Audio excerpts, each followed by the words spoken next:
Bom dia, pessoal. Tudo bem com vocês? Sou o professor Eugênio Bastos e serei o mediador desta sexta ambiental. Eu sei que boas ideias e boas conversas não têm hora para acontecer, mas que tal marcarmos um dia e um horário na semana para discutirmos questões relacionadas à sustentabilidade ambiental? A sexta ambiental é um webinário semanal onde palestrantes vêm apresentar suas experiências exitosas e discutir questões relacionadas à sustentabilidade. A divulgação tem o apoio do canal da MOP, a Mostra de Pesquisa, Ensino e Extensão do IFAL Campus Coruripe. A equipe organizadora possui membros da Subcomissão de Sustentabilidade do IFAL Campus Coruripe. Nesta terceira semana, dia 30 de outubro de 2020, trataremos sobre economia circular envolvendo biodiesel produzido com matérias-primas alternativas. O nosso palestrante será o professor Alex Aguiar, do Instituto Federal de Alagoas. A interação com o público será pelo chat do Google Meet e as gravações serão disponibilizadas através das contas da MOP no Instagram e YouTube. Toda ideia pode dar certo. Professor Alex, o que o senhor tem desenvolvido? Quais são as suas experiências, suas conquistas recentes? Fale um pouquinho inicialmente sobre a sua formação. Tem a palavra. Opa, beleza. Bom dia, Eugênio, bom dia aos demais colegas. Para mim foi uma satisfação muito grande quando o Eugênio convidou para poder fazer parte dessa semana ambiental, dentro dessa temática que foi fruto do meu mestrado, né, da parte de energia da biomassa, do qual me apaixonei e tenho pesquisado até hoje, né? Recentemente, concluí um projeto de pesquisa no campus Coruripe relacionado a essa área. No entanto, no ponto de vista mais prático, no que diz respeito à execução de fato de uma usina de baixo custo de biodiesel, que nós vamos discutir um pouco hoje, né? Minha formação básica é engenheiro mecânico, no entanto, inicialmente trabalhei como técnico em automobilística, então sempre tive aí uma estima muito grande por essa área de combustíveis, né? Sistemas automotores. Então, para mim, sempre foi um prazer muito grande trabalhar com isso, né? Faço porque gosto, de fato. Então, avancei um pouco aí no que diz respeito à minha formação acadêmica, fiz um mestrado na área, né, onde pude vislumbrar durante os 2 anos do mestrado as várias possibilidades e as várias vantagens que se tem quando você trabalha com recursos renováveis injetados na matriz energética, né, do nosso país. E a parte de biodiesel, eu vou explicar um pouquinho mais à frente aí na apresentação, né? Ela vem representando uma fatia maciça, digamos assim, e de forma bastante considerável no que diz respeito a essa possível solução da crise energética que a gente está vivenciando. Não só crise energética, mas, consequentemente, uma crise ambiental, né? Elas estão estritamente ligadas, muito mais do que nós imaginamos. Então, eu venho também fazendo algumas leituras complementares de alguns livros nessa área e venho descobrindo cada vez mais como elas são ligadas, né? A questão ambiental e a questão energética. Dentro desse eixo, né, eu diria que a questão da minimização dos custos atrelados à produção de energia, elas vão acabar respingando também numa possível solução no que aponta, não é? Para a questão da conservação do meio ambiente. Tá? Então, espero suprir as expectativas desse evento tão nobre aí, tomando à frente o professor Eugênio. Tá? Parabenizo mais uma vez e conte comigo para que a gente possa avançar nessa discussão que eu acho magnífico, né? É a área que eu venho me debruçando há algum tempo e pesquisando, então é um prazer sempre poder fazer parte dessas discussões. É show de bola. Então agradeço, Eugênio, e passo-lhe a palavra para a gente dar prosseguimento. Professor Alex, você tem uma apresentação sobre o seu tema? Tenho sim, Eugênio, tenho sim. Tem que tiver Tá aí ótimo, o... pode nos Pode, apresentar. pode usar? Beleza. Deixa eu só colocar aqui para apresentar a tela.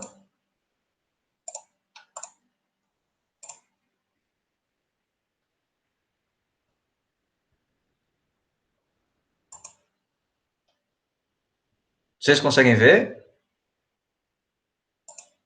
Sim, Tá ótimo. Então, como eu havia falado, né, a gente vai discutir hoje sobre a questão da produção de biodiesel em uma usina, né, de baixo custo e médio porte. No entanto, antes de discutir esse ponto de vista prático, né, a gente vai passar rapidamente por uma breve justificativa da questão energética e logo em seguida o porquê do biodiesel, né? Por que eu pensei no biodiesel? Em que isso está fundamentado? Né? Então, passando rapidamente aí numa questão histórica, onde nós vemos uma linha tênue entre a energia e o avanço social, assim como a economia, a gente nota que desde essa revolução industrial, a economia, tal como nós a conhecemos, ela ancora suas bases na disponibilidade de recursos energéticos. Ou seja, o crescimento econômico, ele está intimamente ligado ao crescimento energético. Isso é um fato. É como se fosse uma premissa, um axioma da economia, né? Toda economia, ela fica ancorada no crescimento energético. E esse aspecto, ele condiciona o desenvolvimento econômico e social de todas as nações. Então, a energia, ela é o cerne da economia, não é? Ela é o cerne do crescimento econômico e social de qualquer nação. Tendo isso em vista, se a gente formar uma timeline, né, no que diz respeito ao crescimento social e energético, nós vamos ver que eles estão, de fato, intimamente ligados. Com o homem pré-histórico, por exemplo, na descoberta do fogo e de algumas fontes energéticas, e quando eu falo energéticas, está de acordo com o seu efeito térmico, digamos assim, a descoberta do fogo, né, a utilização do fogo para cocção de alimentos. Então, ele começa a explorar pequenos recursos energéticos. No entanto, como nós bem sabemos, o crescimento da população, ela traz consigo uma demanda energética, né? A população cresce, vai evoluindo naturalmente e com isso vai demandando mais energia, né? Em um tempo cada vez menor. Consequentemente, nós temos aí a elaboração de alguns maquinários, né, por tração humana ainda, mas que vem sendo cada vez mais eficiente do que seus antecessores, né? A sociedade vai crescendo e vai demandando mais eficiência energética através da tração animal, por exemplo, tá? Aqui são pontos na história que eu venho pegando de forma isolada, só para tentar formar essa timeline de uma forma lógica no que diz respeito à necessidade que a gente tem de recursos energéticos conforme a sociedade vai crescendo e, consequentemente, vai demandando mais energia. Aí nós temos, por exemplo, a máquina a vapor, né? Uma descoberta célebre que foi fruto de uma demanda energética e, consequentemente, fruto de um crescimento populacional. Né? A gente vê com a sociedade cada vez mais crescente. Atualmente, nós temos, por exemplo, a produção seriada automotiva, onde nós temos ainda mais uma quantidade maior de energia nesse tipo de serviço. E nós ficamos presos no seguinte dilema, né? Mais energia, maior crescimento populacional, maior demanda. Mais energia, maior crescimento popular, maior demanda, e assim vai. E a pergunta que fica é, e depois? Será que isso não tem um fim? Será que a gente não vai exaurir, né, essas fontes energéticas? Será que elas serão suficientes? E se serão, quais os tipos de energia que irão condicionar a permanência dessa timeline, né? E fazendo aqui uma visão geral dos dados atuais, a gente observa que a crescente demanda energética ela é evidente nos últimos anos. Isso é um fato. Ela é tão evidente que, inclusive, nesse gráfico aqui ao lado, extraído do World Energy Consumption, né, um relatório muito renomado que nós temos, ele aborda que o crescimento, né, a demanda energética, ela sofreu uma alavanque, né? Ela foi alavancada por volta aí de 1960, mais ou menos aqui. Você vê que ela cresce exponencialmente e vem crescendo cada vez mais. Só para vocês terem uma ideia, o valor ele foi aumentado de 22 bilhões de quilowatt-hora ano para 53. Isso comparando 1990 e 2020. Né? Então, houve um acréscimo gigantesco. E aí a pergunta permanece daquele slide anterior. Teremos energia suficiente para suprir essa demanda? Outra informação, né? Dos 2 trilhões de barris de petróleo que existiam no planeta, já foram explorados aí cerca de 45 a 70%. É uma discussão muito acirrada que se tem até hoje, e envolve questões políticas, energéticas e empresariais, né? De ambos os lados, tanto no que diz respeito a energias renováveis como fósseis. No entanto, estima-se que já foi explorado de 45 a 70%. Mas, pasme, né, o petróleo e seus derivados ainda constituem como a maior oferta interna de energia no país.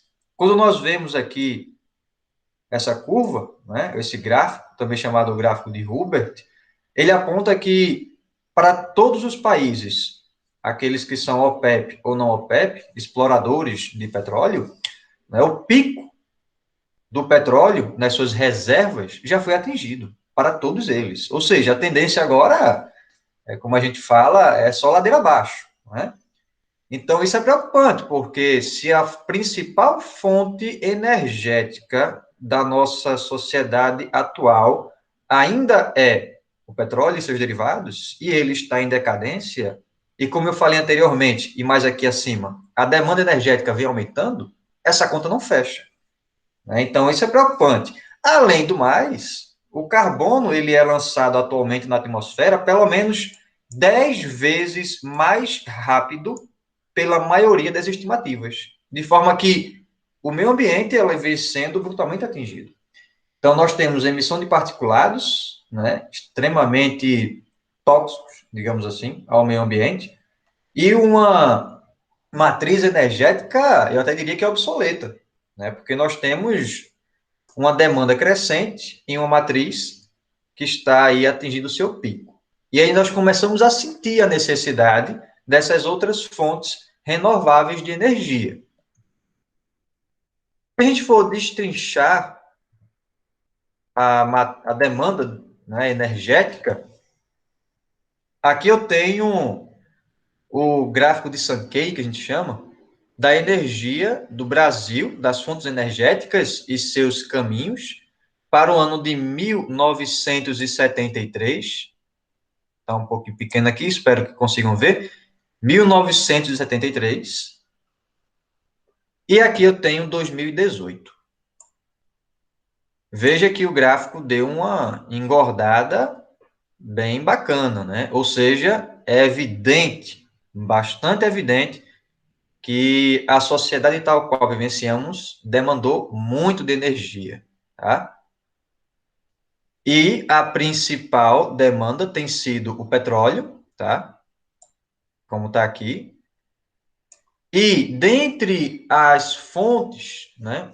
Se a gente for estratificar os setores energéticos, como transporte, indústria, né, dentre outros, o setor que mais demanda energia atualmente no Brasil, tanto em 2018 como em 2019 e agora em 2020, é o setor de transporte.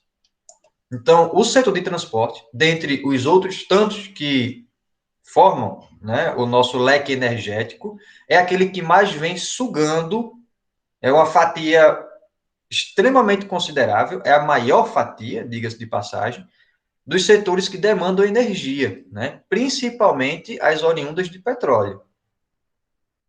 Aqui é o Balanço Energético Nacional 2020, ele toma como ano base o ano anterior, então ele tomou como ano base 2019, e ficou evidente que o setor de transporte é aquele que maior demanda energia no território nacional. Com isso, a gente começa a fechar esse raciocínio. Se eu tenho uma demanda energética crescente, né? E se eu tenho uma exploração petrolífera muito maior, para suprir um setor da sociedade, que é o setor de transporte, não só ele, claro, tem a indústria, o energético, residência, serviços, mas o de transporte vem sendo o principal alicerce energético do nosso país. Pensemos, né, nós temos que consertar aquilo que é mais defeituoso, que seja a energia que é injetada no setor de transportes, né? É deixar de depender exclusivamente do diesel de petróleo, né, e seus derivados. Então, para isso, em paralelo, no mesmo relatório, a gente observa que um combustível, que é o biodiesel, ele está em ascensão de forma muito rápida. Quando a gente vê aqui desde 2005 até 2019, né, veja o crescimento como ele é absurdo. Isso aqui está numa escala de 10 a terceira metros cúbicos, começando com apenas em 2005, e hoje, ou melhor, 2019, estávamos com 5.762, né? É um aumento drástico, de forma que esse biodiesel ele pode suprir esse setor que tanto demanda de energia. E aí nós teremos sucessivos benefícios. Primeiro, não dependeremos exclusivamente daquela matriz energética, que é o diesel, proveniente do petróleo. Segundo, iremos poluir bem menos o meio ambiente. E, ainda não satisfeito, quando eu notei essas estimativas, eu tentei ver um insumo para produzir o biodiesel que ainda assim vai ser mais vantajoso do que os demais, que é o caso do óleo de fritura. Né? Se eu pego óleo de fritura, que é algo maléfico para a sociedade, e injeto para a produção de um combustível que vai substituir o diesel, que depende do petróleo para ser fabricado e que polui muito o meio ambiente, eu tenho sucessivos benefícios. É como se eu conseguisse atingir um ponto ótimo. Fabricar o biodiesel a partir de uma fonte, digamos assim, que traz um malefício muito grande para a sociedade e para o meio ambiente, e, consequentemente, substituir o principal combustível que vem alicerçando o principal setor demandante de energia no país. Né? Só para fechar essa questão ambiental, o meio ambiente também vem sofrendo perversamente. Tá? Há pelo menos um terço a mais de carbono na atmosfera do que em qualquer outro momento nos últimos 800 mil anos. Então, a quantidade de carbono que a gente vem injetando no meio ambiente atualmente é muito grande, muito grande. E, como bem sabemos, né, a gente aprende aí em qualquer engenharia, que existe um balanço de massa, né? Existe uma equalização. Né? A natureza, ela equaliza tudo. Então, se eu exploro muito de um lado, haverá repercussões em outro. E a gente está vivenciando isso de forma notória, tá? A maior parte das energias que compõem a matriz energética nacional promovem emissões de gases nocivos ao meio ambiente, como o CO2, que é um catalisador potencialmente forte do efeito estufa. Como eu costumo dizer, se a gente parar para observar até o nosso dia a dia, sem se ater a essas estimativas e informações que eu trago para vocês, faz um tempo que eu não tenho um dia confortável ambientalmente falando, tá? Ou climatologicamente falando. Você vê o dia extremamente quente, abafado, desconfortável, né? O ar-condicionado sendo usado cada vez mais, com cada vez mais frequência. Então, se você parar para observar só esse cenário, que é popularmente conhecido, a gente começa a se perguntar, tem alguma coisa errada, né? Isso não é naturalmente, digamos assim, não é naturalmente, não acontece com a naturalidade como a gente pensa. Né? O mundo não foi feito para nos destruir, digamos assim, foi feito para nós habitarmos e convivermos de forma passiva, né? Então, isso já denuncia, pelo menos, a ponta desse iceberg, que é a questão ambiental, energética e econômica. Falando um pouco dos resíduos líquidos, né, nós temos que, sob essa perspectiva, que eu falei para vocês até aqui, os resíduos líquidos despejados de forma incorreta no meio ambiente, eles agravam ainda mais a questão da conservação ambiental, tá? como nós podemos observar aqui, o óleo de fritura, né? Aquele famoso óleo resíduo de cocção de alimentos, que é comumente despejado em ralos de pias e esgotos, né? Inclusive provocando alguns entupimentos e desconfortos, onde desemboca em rios e mares ou solos, deixando-os inférteis.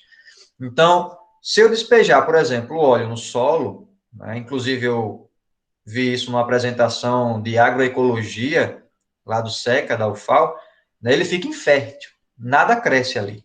Né? Então, o óleo ele agride tanto o solo quanto o mar também. Para vocês terem ideia, 1 litro de óleo descartado incorretamente tem um potencial de poluir 1 milhão de litros de água, que, diga-se de passagem, corresponde ao consumo de um ser humano por 14 anos.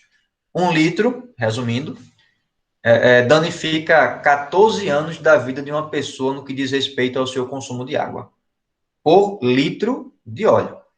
Tá? Então, imagine eu pegar esse resíduo, que, se a gente parar para observar, não presta para nada, é um resíduo, o próprio nome já faz o seu diagnóstico, e direcionarmos para a produção de um bem energético, né, para tentar minimizar os estragos que já vêm sendo referendados durante toda a trajetória da sociedade.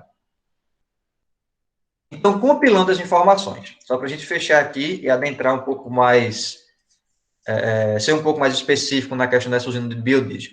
Eu tenho um setor energético falido, tá basicamente falido, né, no que diz respeito à exploração de recursos não renováveis.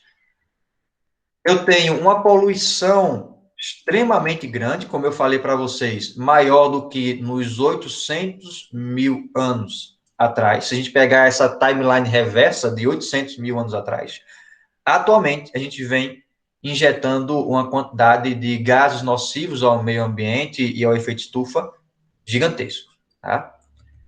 E juntando com os resíduos líquidos que são despejados de formas muitas vezes irresponsáveis e com grande potencial de poluição também, eu tenho a utilização, né, e a confecção de um combustível com esse resíduo líquido que vai diminuir a emissão de gases e que não vai depender mais dessa fonte energética até então considerada falida ou muito próxima a isso.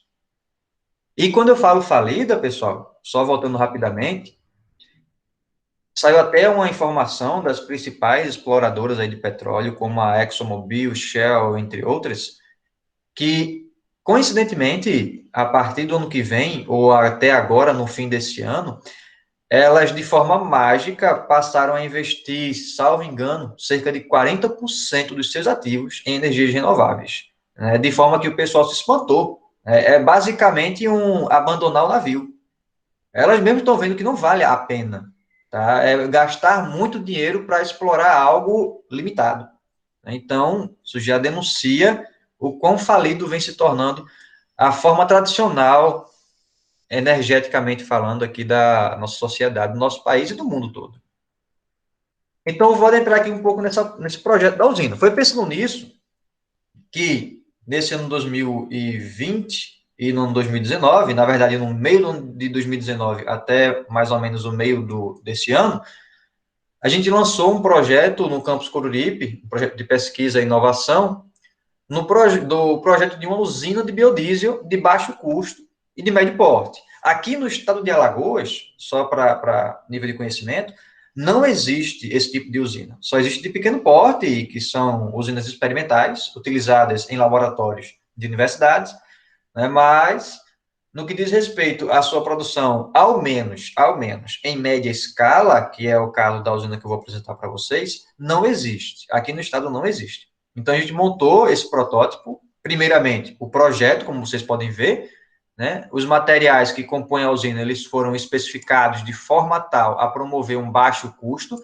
porque esse é outro desafio, tá? O campo da energia renovável, ele, de certa forma, ainda tem alguns custos elevados, e esse é o principal entrave da inserção dessa fonte energética na matriz energética atual, né? O custo atrelado à produção, ele ainda vem sendo elevado. Então, qual é a pegada? É diminuir esse custo, né? E nesse projeto, a gente pode constatar que isso é totalmente possível. Não é só uma diminuição leve, é uma diminuição drástica. Há números, digamos assim, uma usina desse porte, né? Quando eu falo desse porte, ela produz, em média, ou tem a capacidade de produzir, né? Em média, 200 litros por batelada, ela é uma usina por batelada. Se a gente for comparar no mercado, uma está custando, em média, 25 a 30 mil reais. 50, depende muito dos materiais utilizados, né? Do sistema de sensoriamento, enfim. Tem um preço muito oscilante, mas, em média, 30 mil reais. A usina que nós construímos no campus Coruripe, ela não saiu por mais de 5 mil reais. Então, por aí você tira, né? A gente consegue, sim, fazer uma usina de baixo custo e médio porte, né? Onde eu tenho aí um tempo de vida dessa usina extremamente benéfico. Ou seja, o tempo de operação dela vai suprir e muito os custos atrelados. Inclusive, um cálculo que eu fiz mais à frente, né, mais relativo à questão econômica e de projeto, o payback dela, que é o tempo de retorno do investimento feito, não era nem de um ano, era de meses. Né? Em alguns meses, você já teria o retorno do investimento feito nessa usina. Então, inicialmente, o projeto foi feito no CAD, como vocês podem ver aqui, tá? Só salientando, essa tecnologia para a produção do biodiesel através de óleo de fritura, ela não é antiga, ou melhor dizendo, ela não é recente, ela é bastante antiga, só corrigindo, de forma que o que nós tentamos aqui é resgatar esse meio de produção aqui no estado de Alagoas, especificamente falando, já que não existe, utilizando o resíduo líquido. E só resumindo aqui para vocês, eu tenho o reator 1 e o reator 2. Tá? Nesse reator 1, eu injeto o óleo de fritura, onde ele passa por essa peneira, para retirar aquele resto de alimento, né? Os resíduos sólidos dentro do óleo de cocção. Ele vai ser aquecido até uma temperatura de aproximadamente 65 graus Celsius. Vai ser retirada uma amostra por aqui, por essa válvula V1. Para quê? Para saber o índice de acidez. Né? Às vezes eu tenho um óleo muito ácido. Por exemplo, óleo de peixe. O óleo de peixe, ele é muito ácido. E pode ser tão ácido que inviabiliza a produção desse biodiesel. Então, eu vou tirar aqui uma amostra, fazer de forma laboratorial, levar para um laboratório, para mensurar esse índice de acidez. Se ele tiver acima de 3%, a gente coloca ácido sulfúrico. Esses quantitativos, Eugênio, eu posso estar disponibilizando mais à frente. A gente publicou alguns trabalhos e artigos, né? Inclusive, um deles foi resultado de um mini curso que eu vou estar ministrando sexta-feira que vem, no Corema, né, promovido pela UFAL, e também foi fruto de um artigo que foi aprovado e publicado recentemente pela Rio Oil and Gas, que vai ser um evento no dia 1, 2 e 3 de dezembro. Né? Vai alavancar e vai juntar mais de 77 países, e ele vai estar também sendo apresentado nesse congresso. Então, eu meço esse nível de acidez, como eu falei. Se tiver acima de 3%, eu posso corrigir injetando ácido sulfúrico e metanol. O metanol se justifica por ser um álcool de cadeia curta, então ele torna o processo ainda mais eficiente. Quando o meu óleo estiver prontinho, né, tiver tudo certo, homogeneizado termicamente e também homogeneizado, se for o caso, com esse ácido sulfúrico e o metanol, que vai ser injetado aqui, essa homogeneização se dá através dessa pá rotatória, que é acionada por esse motor. Esse motor vai estar suspenso por esse suporte metálico aqui, tá? Então, eu vou homogeneizar. Até então, não tem uma reação para a produção de biodiesel. Eu só estou corrigindo o óleo, deixando ele nas condições ideais para produzir biodiesel. Quando ele tiver ok, né, quando eu fizer uma nova coleta de amostragem e o índice de acidez estiver dentro dos 3%, eu abro aqui essa válvula V6, abro a válvula V2 e a válvula V5, que está nesse tanque menorzinho aqui. Nesse tanque menor, eu tenho o metanol junto com o catalisador, que geralmente é o NaOH. né? Eles são simultaneamente injetados na bomba e jogados nesse reator 2. Quando todo o óleo passar do reator 1 para o reator 2, assim como esse outro insumo aqui, a válvula V2 é fechada, tá? A válvula V5 também é fechada, e é aberta essa válvula V3, de forma que o óleo vai descer, ser succionado pela bomba e ser ejetado. É um movimento que a gente chama de recirculação. Isso vai promover a mistura de todos os ingredientes que até aqui eu citei, promovendo a transesterificação, que é a conversão do óleo de fritura, de fato, né, aquele óleo que já foi pré-tratado aqui no reator 1, com um álcool e o catalisador. Então, eu vou ter, por fim, aqui na válvula V4, a ejeção do biodiesel bruto, tá? Biodiesel bruto, mais o glicerol. Esse glicerol, ele é um subproduto do sistema de produção de biodiesel. Aí você pergunta, Alex, o que é que eu faço com esse glicerol? Ele tem inúmeras aplicações. Indústria farmacêutica, indústria de plástico, sabão, produtos de higiene. Tá? Então, ele tem um valor agregado. É um pouco menor do que o biodiesel. Se eu não me engano, no mercado de comercialização do biodiesel e do glicerol, ele estava custando R$ 400, eu acho que é a tonelada ou o barril, não me lembro exatamente. Mas ele tem um valor agregado, tá? E comercializável. Então, você não perde nada, tá? E essa usina, ela tem uma peculiaridade, não sei se vocês podem ver aqui, ó, eu tenho algumas uniões soldáveis, que são algumas roscas que a gente utiliza para acoplar em tubulações. Então, quando eu mando esse insumo daqui para cá e esse daqui para cá, eu não vou ficar com esse reator parado. Eu posso tirar ele, higienizar, lavar, tirar os resíduos que ficaram, enquanto está ocorrendo aqui a transesterificação. E quando acaba a transesterificação, que eu faço a ejeção do biodiesel e glicerol e começa a nova batelada, eu também posso retirar esse reator, né? Porque se eu passar uma linha aqui no meio, essa parte daqui para cá, ela independe dessa daqui. Tá? O que faz a separação é justamente essa válvula V2 aqui e a V5. Elas fazem a separação desses lados. Então, eu acabei de produzir biodiesel, eu posso ejetar esse reator 2 para higienizar, né, fazer todas as correções que eu tenho que fazer, tirar algum material que fica aqui no fundo e tudo mais. Então, eu não tenho tempo ocioso para a produção do meu biodiesel. Eu aproveito todos os tempos, né? O reator ele não fica parado. Enquanto um está produzindo, o outro está sendo higienizado, e vice-versa. Aqui são algumas fotos, né, desse reator, tal como ele está hoje, lá no campus, com as válvulas descritas. Vocês podem observar aqui, os reatores foram feitos em materiais poliméricos, tá? Tendo em vista que eles conseguem suportar a temperatura de 65 graus. Se fosse mais elevado, eles não conseguiriam. As tubulações foram de PVC, assim como as conexões e as válvulas. Então, eu tive de material metálico apenas os suportes dos reatores e o suporte do motor, que está aqui em cima. Então, vocês podem ver também aqui o agitador que a gente fez. Essa aqui é a parte inferior desse reator 1, aqui embaixo. Então, eu tirei uma foto aqui embaixo, só para vocês observarem. A válvula V6 e a válvula V2. E essa é a conexão que eu falei para vocês, que quando o material sair desse reator 1 para o reator 2, eu posso fazer a desconexão, sem problema algum. Eu fecho a válvula V2 para não dar nenhum retorno de material e faço a ejeção desse reator 1 para poder higienizar, lavar e tudo mais. Tá? Aqui eu tenho a foto do sistema que acomoda o álcool e o catalisador, que a gente chama de metóxido, que ele vai ser injetado na mesma linha, se você observar. Essa linha aqui é essa mesma linha aqui.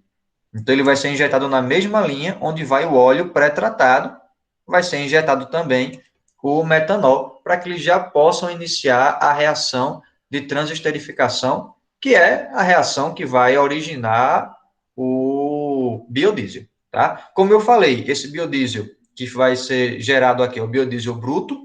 Existem algumas pequenas etapas após isso, que é a lavagem e a secagem. Tá? No entanto, se eles fossem condensados nessa usina, não iria levar muito custo, tá?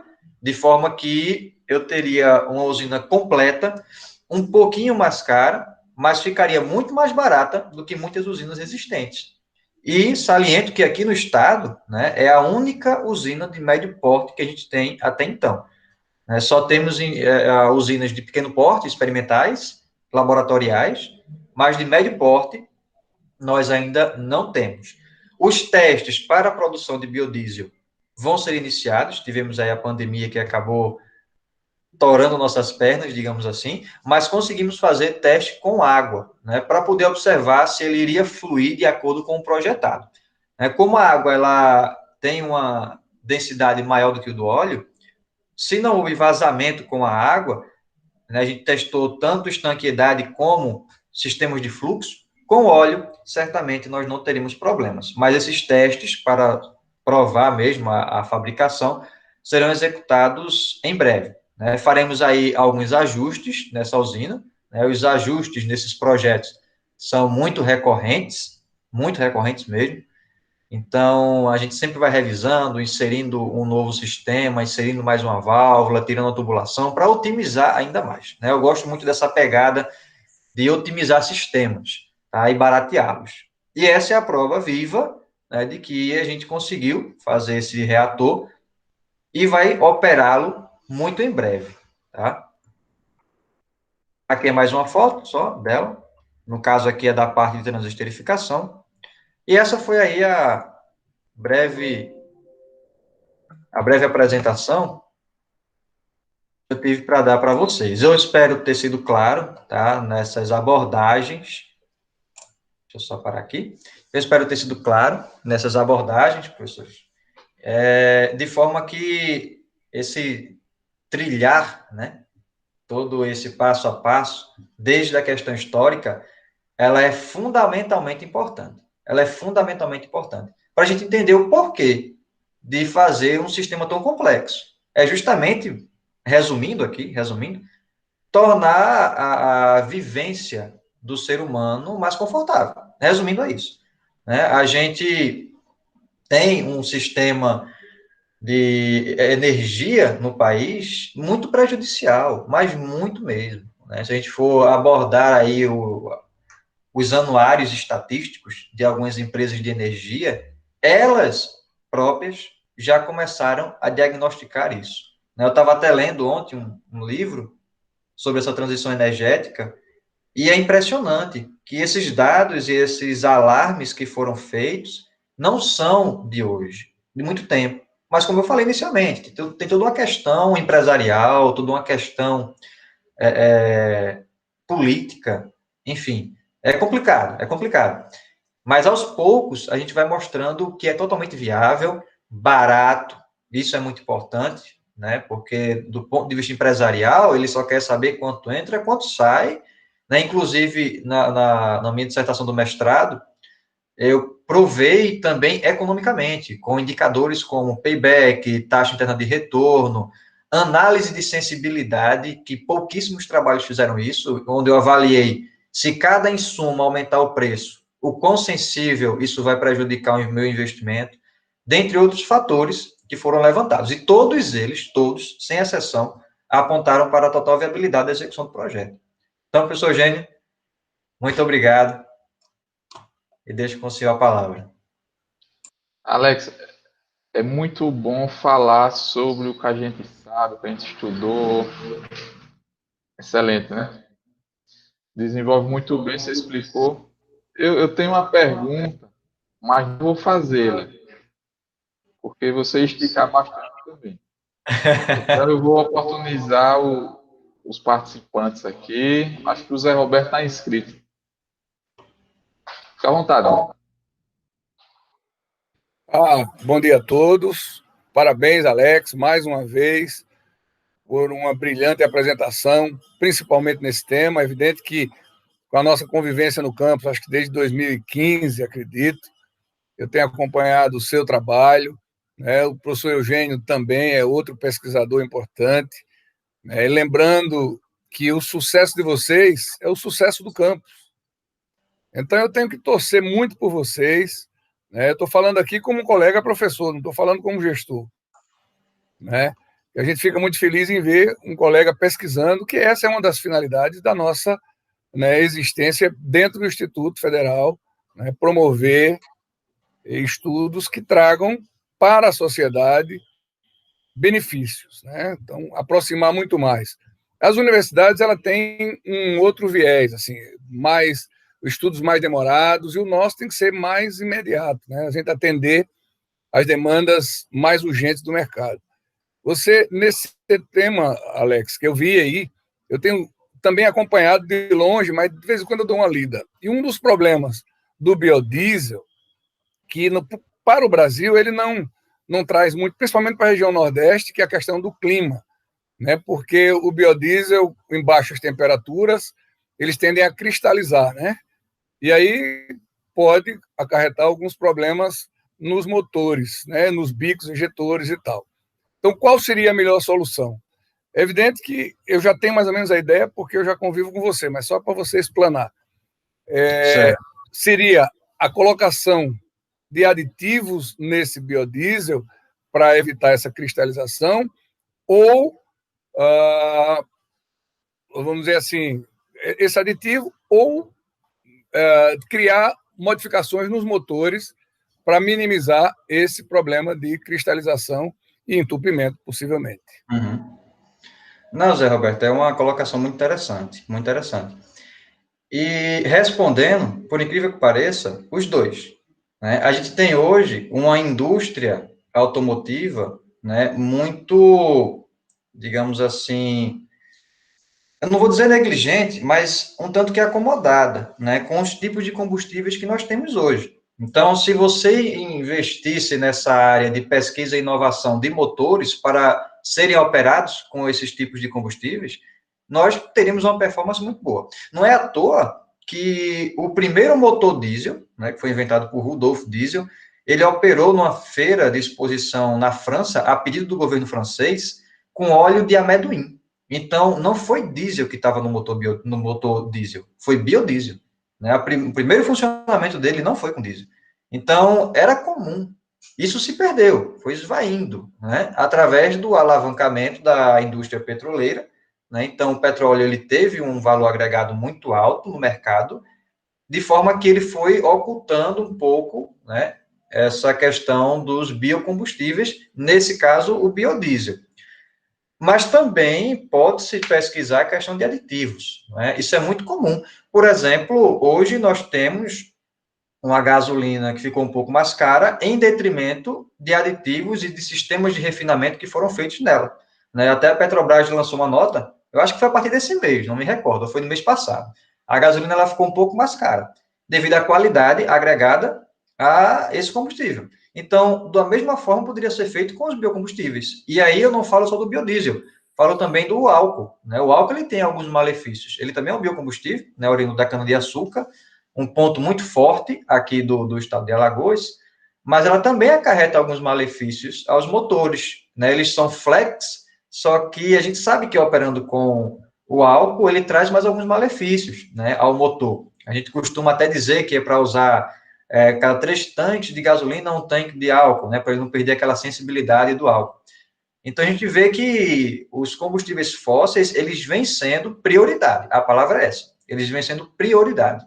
Então, a partir do momento que você remodela as suas prioridades, se você começar a alavancar e pesquisar, por isso a importância aí dos institutos, das universidades, em pesquisar o remodelamento dos motores para aceitar esses combustíveis, ou o aditivamento desses combustíveis, a gente vai ter esses problemas sanados, não tenha dúvida, não tenha dúvida. Né? De forma que vai haver uma revalorização desses biocombustíveis, e seja pelo amor ou pela dor, como diz, né? Os combustíveis fósseis, eles vão se esvaindo, eles são fontes não renováveis. A demanda energética, né, ela vai cada vez mais crescente. Então, como diria minha mãe, né, de onde se tira e não se repõe, se acaba. Então, né, é uma saída obrigatoriamente a ser feita dos dois lados, como você apontou, tanto da indústria automotiva, quanto da indústria química do que diz respeito à inserção de novos aditivos. Professor José Roberto, gostaria de contribuir mais um pouco. Alex, desculpa aí, pessoal, vocês podem falar. Eu, se vocês quiserem, eu fico calado, porque eu encontro o Alex quase todo dia lá no campo.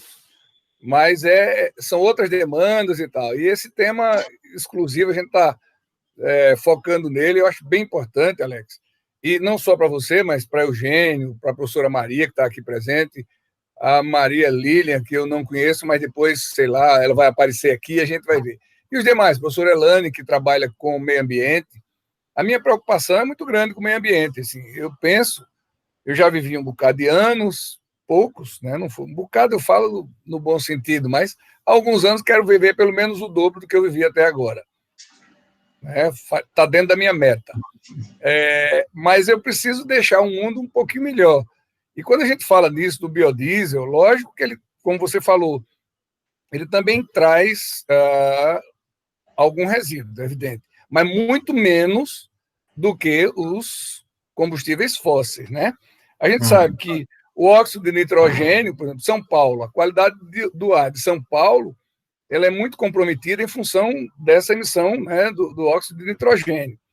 E aí, lógico que, se nós conscientizarmos, daí eu acho importante a pesquisa nas escolas, nos institutos federais, para que o adolescente, desde cedo, ele se preocupe, em primeiro lugar, com a preservação do seu planeta, né? Para daí ele começar a pesquisar situações que vão minimizar os estragos que são feitos pelo próprio homem em função do desenvolvimento, né, da exigência dos mercados, mas eles já vão se conscientizar, né, desde cedo, lá na escola, com essas experiências, com essas mini-usinas, né, que eu acho bem importante. Na universidade, as pesquisas são mais longas, né, mais detalhadas, e aí, como a gente sabe que o mundo vive com muita pressa, Alex, as pessoas não, muitas vezes, se desinteressam em ler com profundidade. E você não, você está trazendo algo prático, algo que todo mundo tem em casa,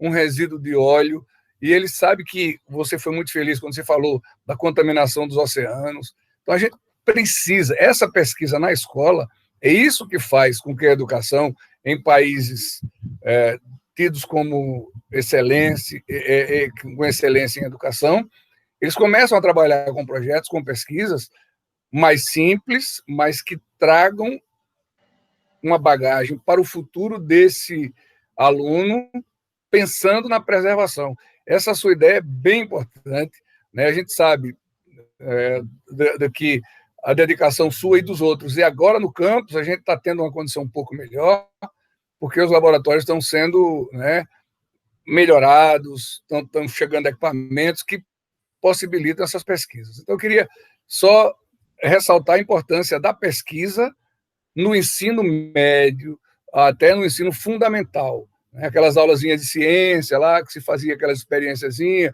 com o plantio do feijão, isso aí podia ser muito mais além, para que se crie na criança uma importância grande de pesquisar para melhorar a sua vida no futuro, a sua e dos outros. Então é isso só. Obrigado, vou ficar calado. Muito obrigado, professor Roberto, excelentes contribuições. Alex, se tiver algum comentário, né, as questões de José Roberto, aí pode fazer, mas eu gostaria de criar esse link aqui, essa oportunidade de conversa com o Campus Penedo, professora Lilian, né, está presente. Então, se prepara aí, viu, Lilian, para comentar, para ter a sua participação aqui registrada, enquanto o professor Alex comenta aí as questões de Zé Roberto. Não, isso é bem verdade. O Zé Roberto ele foi muito feliz nas colocações. E um ponto muito importante, que o próprio Zé Roberto falou, ela tange na economia. Eu estava até lendo esses dias, né, que a filosofia de muitos governos é a seguinte: não, os problemas ambientais, os nossos netos e bisnetos resolvem lá na frente, porque não é economicamente viável resolvê-los hoje, devido ao alto valor agregado de algumas soluções tecnológicas. Só que tem um porém. né? Se a gente fizer um gráfico no que diz respeito às agressões fornecidas ao meio ambiente e à economia, cada vez que o meio ambiente ele vem sendo atingido, a economia ela vem declinando. É um gráfico bem interessante, né? Então, não é lógico essa solução que muitos governos apontam. Ah, é muito caro. Não é caro, vai ficar caro, vai ficar cada vez mais caro, porque a economia, ela vem sendo, né, demasiadamente atingida, vem declinando, cada vez mais, que o meio ambiente é agredido. Então, é você postergar um problema cada vez mais insolúvel do ponto de vista econômico. Então, é algo que é para ontem. Eu tenho até um vídeo, que eu até cortei algumas partes, né, coloquei lá nas minhas redes sociais, onde uma pesquisadora ela foi na Sibéria, né, uma repórter, melhor dizendo, foi na Sibéria com pesquisadores do CNPq, onde eles fazem estimativas, né, de gases do efeito estufa que ficam acomodados nas camadas do gelo. E aí ela pergunta lá, de uma forma bem informal, para o pesquisador, dizendo, essa solução, ela é para o futuro, né? E ele diz, não é nem para o futuro, nem para ontem, é para agora. O problema ele já existe, tem que ser resolvido já, né? Não é algo que vai ser postergado, vai ser estudado e vai ser mitigado lá na frente. Então, é uma solução que tem que ser feito agora, né? Cada vez mais nós ficamos vulneráveis. Como eu até falei na apresentação, faz tempo que eu não tenho um dia climatologicamente bem, né? O calor é cada vez insuportável, ou se não o contrário, o frio muito forte. Então, esses desequilíbrios são evidentes, e é muito fácil a gente perceber como ele vem sendo atingido, tá? Alex, a única crítica que eu tenho ao seu projeto é que o aspecto visual dele está muito técnico, muito azul, muito marrom. A professora Maria, numa parceria com a professora Rose de Biologia, aquele da horta, né? Aí pintaram os pneus ficaram Isso é lindos. bom. Isso é Inclusive, verdade. já foi distribuído, né, Zé Roberto, lá atrás do ginásio. Tá tudo Ficou muito ótimo. bonito. Eu acho que você poderia permitir a equipe da professora Maria, né, com seus alunos, sob a orientação dela, quem sabe até você, né, tipo, doando os recursos de tinta, de pincéis, e É fazer verdade. uma arte, né, dar uma pintada naquelas bombonas azuis, naqueles canos, para ficar mais agradável a apresentação. É Seria uma verdade. forma de linkar engenharia de energia com design, com arte, né? O que é que você E que, acha, professora Maria? inclusive, viu, Eugênio? Inclusive, foi um desafio do Play Energy, né? O Play Energy, um dos desafios foi esse, é você fazer toda uma modelagem e tal. Com certeza, né? Esse é o calcanhar de Aquiles dos engenheiros. É meu quadradão. Professora Maria, desafio aceito. Desafio Então, aceito, Maria, com certeza. Tudo com condições favoráveis floresce, não é isso? Com certeza, com certeza, com certeza. é legal. Eugênio, eu Sim, não Zé. ia falar, mas vou falar só um pedacinho. Duas coisas. Uma, só para instigar vocês aí, né? Com relação à pesquisa, né?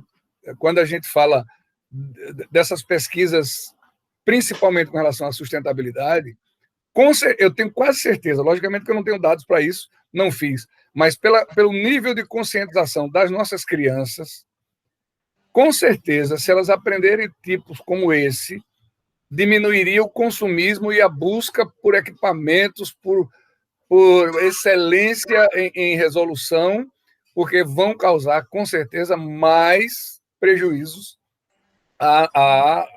ao meio ambiente.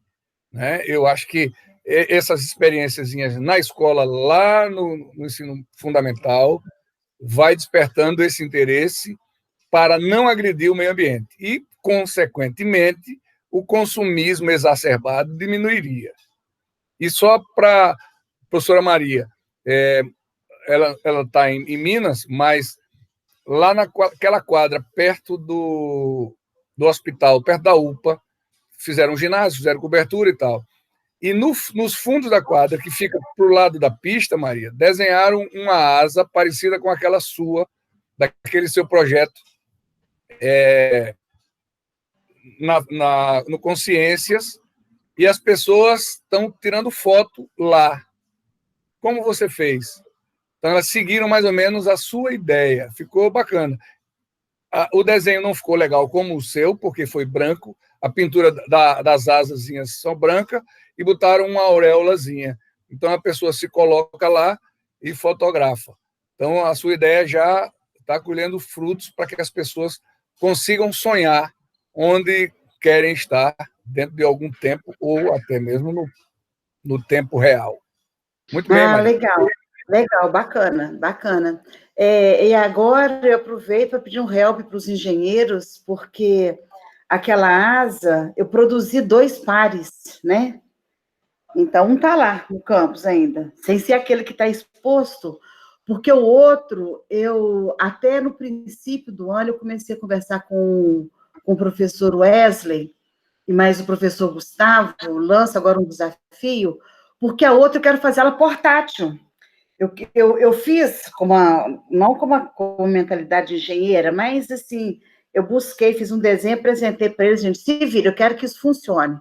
Eu quero de tal forma que eu possa pegar aquela asa, botar dentro do carro, deixar um dia lá no Pindorama, na Praça Pindorama, esqueço dela. Aí depois eu recolho. Aí pegar, botar no Pontal de Coruripe, sair espalhando aquela asa por aí, deixar ela um dia para as pessoas exatamente fazerem isso, entendeu? Então, eu estou precisando eu tenho mais ou menos a ideia de como ela deve funcionar, fixa uma base, né? E até a Rose também me ajudou nisso, pensando como é que ela poderia fechar, porque tem que caber dentro do carro, né? Então, lançado o desafio aí também, para a gente fazer essa asa circular e voar por aí, pela região. Mas bacana aí, Zé Roberto. Um abraço a todos. Eu lembro, Maria, dessa sua ideia do Consciência do ano passado, né? Até surgiu o nome aqui, ó, Asas Itinerantes. Eu lembro desse seu desafio. A gente está lhe devendo isso. Eu queria registrar aqui a presença do professor Carlos Wilker. Tá? Ele é professor lá em São Miguel dos Campos, da Escola Estadual. Ele se interessa aí por inteligência artificial voltada à irrigação e vai ser justamente o tema da semana que vem da Sexta Ambiental, sistemas inteligentes aplicados à irrigação. Aí tem um professor de Arapiraca, o Felipe Alencar, que foi dos selecionados no mesmo edital que o professor Alex concorreu, foi selecionado, né, Alex? 160 projetos no Brasil inteiro. O Alex ficou aí em 17º, né, com um projeto de lá de Coruripe voltado à mecânica. Tem outro aluno também que vai participar na semana que vem, que é o Jonathan. Ele venceu o desafio Sebrae, né, junto com a equipe dele lá em Arapiraca, desafio FAO Sebrae. O Campus Coruripe levou 2 equipes, a gente aprendeu bastante, tá? Maria, aquela ideia de pintar ali os equipamentos do Alex, as bombonas, eu recordei que uma vez, ao tentar publicar numa revista, né, um conteúdo que eu tinha desenvolvido de pesquisa, a revista pedia uma figura, uma figura que fosse uma síntese de todo o artigo. Talvez o Alex deva ter tido também essa experiência de algumas revistas.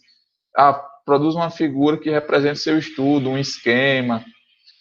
E daí, o desenho, né, digamos assim, da equipe da professora Maria, dos alunos, isso é uma hipótese, poderia ser né, a síntese do projeto.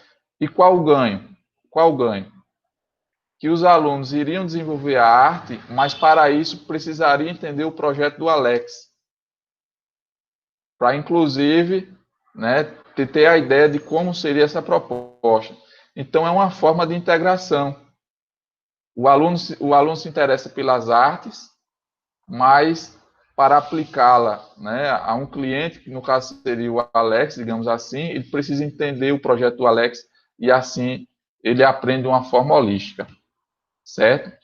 Pessoal, vocês têm a palavra, pode abrir o áudio, fazer perguntas. Acho que deve ter muita gente nesse momento com vontade de falar. Fiquem à vontade. Vou desligar aqui e esperar um pouquinho vocês se posicionarem.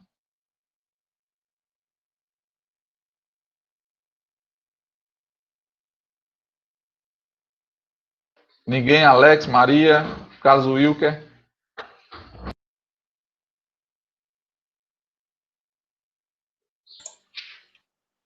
Bom, Gênio, só uma coisa que eu me lembrei agora, só para deixar registrado, né, para você ver como isso deu frutos legais. Lá na cidade de Abreu Lima, né, onde eu nasci, sou original de Abreu Lima, lá em Pernambuco, a prefeitura ela fez uma parceria com uma ONG canadense que doou o maquinário para a produção desse biodiesel a partir do óleo, né, de fritura, e eles fizeram um sistema fechado. Eles coletaram óleo nas residências, colocaram para essa usina, que foi doada pela ONG, né? E o biodiesel, ele alimentava a rede de transportes escolares lá do município. Isso foi muito bacana, né? Ele fez um ciclo fechado, né? Um sistema ecologicamente correto. Então, me passou agora pela memória e eu decidi compartilhar com vocês, né? Utilizando exatamente esse projeto, claro, numa escala um pouquinho maior, né? Mas foi muito legal, muito interessante. Resultados muito satisfatórios.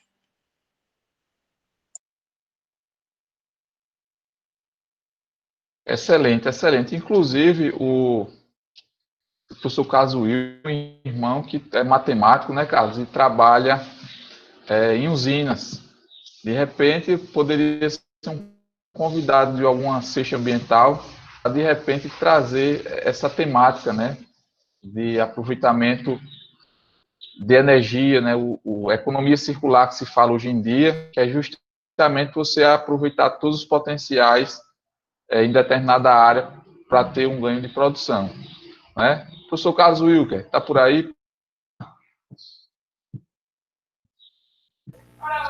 Professor Carlos Wilker está em atividade hoje entregando materiais. Olha ele aí. É isso, seu Carlos. Bom dia, Gostou do projeto? Gostou da temática? Sim, é excelente, né? Sempre a gente está falando, né, voltado para o meio ambiente, com essa ênfase para o meio ambiente, é sempre bastante importante. E eu já queria acrescentar aqui, né, aproveitar o espaço que, diante das atividades remotas que a gente vem trabalhando, um dos temas que a gente trabalhou, né, que eu trabalhei com meus alunos, foi o empreendedorismo sustentável, onde a gente fez uma parceria com algumas serrarias aqui em São Miguel dos Campos, para aquelas madeiras que seriam jogadas fora, a gente fazer reuso dela, voltada para os cases de celulares, né, as capinhas de celulares. Foi, assim, por estar, né, nesse momento de pandemia, a gente não poder realmente ir em loco, né, mas a parte aí eu juntei também empreendedorismo sustentável com empreendedorismo digital, e deu um projeto legal, né? Agora, sim, a gente não pôde dar a conclusão, não pôde fazer a conclusão, né, as considerações finais, por conta da pandemia. Vocês sabem que a parte de pesquisa, a gente tem que estar em campo, né? Porque para sentir mesmo, para levar os alunos para sentirem, ou seja, o produto final ainda a gente está trabalhando nele, mas é excelente a temática. Obrigado pelo espaço. Ô, Carlos, vamos marcar uma semana, uma sessão ambiental, para você falar sobre isso, né? Trazer sua equipe, né? Colocar os alunos para assistir. Em Coruripe, Zé Roberto, não sei se você se lembra, lá no laboratório de materiais de construção, nós precisávamos de uma bancada de serviço. Aí, Eugênio, e não tinha a bancada de serviço lá quando foi construído o prédio? Faz uma bancada em granito, a gente queria trabalhar com marreta, com martelo, batendo prego, serrando as coisas, e não iríamos fazer ali. Então surgiu uma oportunidade que foi justamente essa de aproveitamento de madeira, professor Carlos. Equipamentos novos que chegaram ao campus Coruripe, adquiridos através de licitação, a madeira daquela embalagem. Nós fizemos uma bancada de serviço, fizemos até um vídeo sobre isso, publicamos no canal da MOP, no YouTube. Tem um desafio da MOP, que é o MOP Sustentabilidade, né? E daí a gente pode trocar figurinhas aí em uma sessão ambiental falando sobre isso e aprendendo, né, junto. Está todo mundo tentando relacionar as atividades com o empreendedorismo, e se for sustentável, melhor ainda, toda ideia pode dar certo. Tá, pessoal? Já avançamos até mais de uma hora aqui na nossa conversa. Eu gostaria de agradecer a participação de todos, né? principalmente ao palestrante, professor Alex Aguiar, a todos os participantes, professor José Roberto, diretor do Campus Coruripe, professora Maria, né, pela sua presença marcante aqui e que gera, motiva novas ideias e novos projetos. Estamos com você, Maria, tá?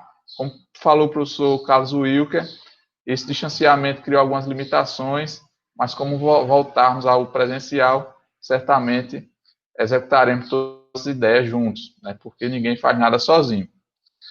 Obrigado, professor Carlos Wilker, você que está na correria aí, professor, né, rede estadual, pessoal mantendo as aulas, tentando fazer de tudo para dar atenção aos alunos. Então, muito obrigado pela disponibilidade de todos. O conteúdo vai ser disponibilizado no canal da MOP no YouTube. Um abraço, até a próxima Sexta Ambiental.